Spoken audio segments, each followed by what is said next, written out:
nouveau bilan lecture et c'est parti. On commence chez Mangetsu avec le premier tome de Jimbocho Sisters qui m'a plutôt agréablement surprise. Je pensais pas qu'on aurait vraiment plusieurs intrigues dans ce titre, des intrigues plutôt romantiques et des intrigues plutôt autour du travail, correspondant à chacune des trois sœurs, dont une qui a repris la librairie de leur grand-père.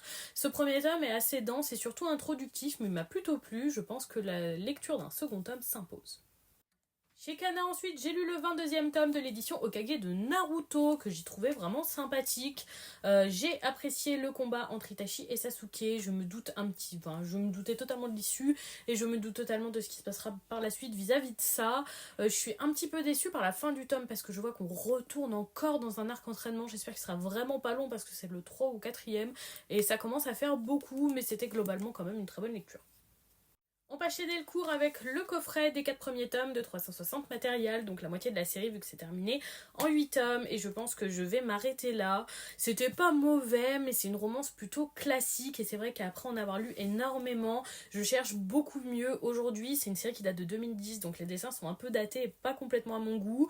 Niveau histoire, il n'y a aucune originalité, aucune prise de risque, c'est du vu et revu. Si vous aimez les shoujo très classiques, ça vous plaira.